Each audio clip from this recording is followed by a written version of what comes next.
கரூர் சம்பவத்தில் விஜய் குற்றவாளி, ஆதவ அர்ஜுன் குற்றவாளி, புஷி ஆனந்த் குற்றவாளி, மதியழகன் குற்றவாளி. இப்படிப்பட்ட சூழலில் ஆதவ அர்ஜுன் மேடையிலேயே கணக்கு தீர்க்கப்படும் என்று சொல்லுகிறார். இது வெளிப்படையான மிரட்டல். இப்படிப்பட்ட சூழலில் தமிழக முதலமைச்சர் விஜய் அவர்கள் வரும் ஜூலை 10ஆம் தேதி கரூருக்கு சென்று பாதிக்கப்பட்ட அந்த மக்களை சந்திக்க இருக்கிறார். சந்திப்பதோடு இல்லாமல் அவர்களுக்கு அரசு வேலை வழங்க இருப்பதாக செய்திகள் வந்திருக்கின்றன.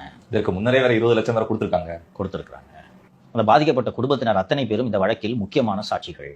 இந்த சாட்சிகளுக்கு அரசு வேலை வழங்குவது என்பது கிட்டத்தட்ட லஞ்சம் கொடுப்பது போல. அவர்களுக்கு அரசு வேலை கொடுப்பதில் எங்களுக்கு ஆட்சேபனை இல்லை. ஆனால் வழக்கு விசாரணை முடியும் வரை விஜய் அவர்கள் அந்த சாட்சிகளை சந்திப்பதையோ அவர்களிடம் உரையாடுவதையோ அரசு வேலை வழங்குவதையோ தடை செய்ய வேண்டும். அதுவும் இல்லாமல் இந்த வழக்கு தொடர்புடைய கரூர் சம்பவத்தை பற்றி பேசக்கூடாது. ரொம்ப இன்டெலிஜென்ட்டான பெட்டிஷன். இந்த ஆதவ அர்ஜுனாவை என்னதான் பண்றதுன்னு எனக்கு உள்ளபடியே தெரியல. இங்க வர்றது கரூர்லேருந்து ஒரு விஜயபாஸ்கர், புதுக்கோட்டையிலேருந்து ஒரு விஜயபாஸ்கர். அவங்க 2 பேரும் அவங்க அடிமைங்க. எங்க போறாங்க? சினிமா ஹீரோ விஜயே பஞ்ச் டைலாக் எல்லாம் பேசாம அமைதியா இருக்காது. நீ ஏன் பஞ்ச் டைலாக் பேசுற? இன்னொன்னு, அங்க பஞ்ச் டைலாக் பேச வேண்டிய தேவை என்னையா இருக்கு?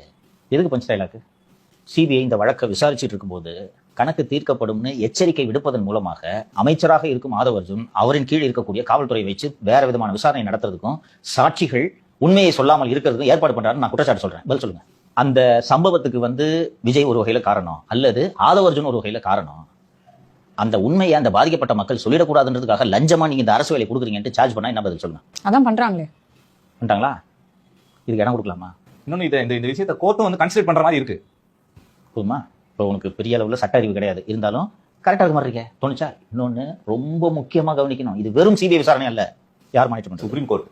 ஓய்வு பெற்ற உச்சநீதிமன்ற நீதிபதி இதை மேற்பார்வை செய்கிறார். ஓய்வு பெற்ற உச்சநீதிமன்ற நீதிபதியை உச்சநீதிமன்றத்திடம் விசாரணை தொடர்பான அறிக்கைகளை அளிக்க வேண்டும். அப்படி உச்சநீதிமன்றம் நேரடியாக மேற்பார்வை செய்யும் ஒரு வழக்கு தொடர்பாக இப்படி பேசலாமா? இப்போ பேசி பஞ்சாக பேசிட்டீங்க, கரூர்ல ஒரு கணக்கு தக்க வேண்டியது இருக்குன்னு என்ன சார் அடைஞ்சிங்க? உங்க அரசு ஒரு நெருக்கடியான நிலையில் இயங்கிக் கொண்டிருக்கிறது. நாற்காலியில் 3 கால்கள் தான் உங்களுக்கு இருக்கின்றன இல்லையா? அதை சரி பண்றதுக்கான முயற்சிகளை நீங்க ஈடுபட்டிருக்கீங்க. இந்த நேரத்தில் இது அவசியமா? காலையில படிக்கிற இந்த பெட்டிஷன் ரொம்ப இன்டெலிஜென்டான பெட்டிஷன். அவர்களுக்கு அரசு வேலை கொடுக்கறது சரியா இல்லையான்றது கொள்கை ரீதியான ஒரு விவாதம். அது தனி. ஆனா நீங்க ஆர்எஸ் பாரதியோட சார்ஜ் கரெக்டா இல்லையா? அவங்க எல்லாருமே மெட்டீரியல் விட்டா இல்லையா? அவங்களுக்கு லஞ்சம் கொடுக்க ட்ரை பண்றாங்க. கவர்மெண்ட் வேலை கொடுத்து சாவுக்கு விஜய் காரணம் இல்ல, செந்தில் பாலாஜி தான் காரணம்னு சொல்லுங்கன்றதுக்கு தூண்டுற வகையில் அரசு வேலை கொடுக்குறாருன்னு சொன்னா என்ன பதில்? உங்ககிட்ட கேட்டீங்களா? மாதிரி சொல்லுங்க. இதான் நடக்கும் ஆர்குமெண்ட். நீங்க ஜட்ஜா இருக்கீங்க, உங்ககிட்ட இந்த வழக்கு வருது.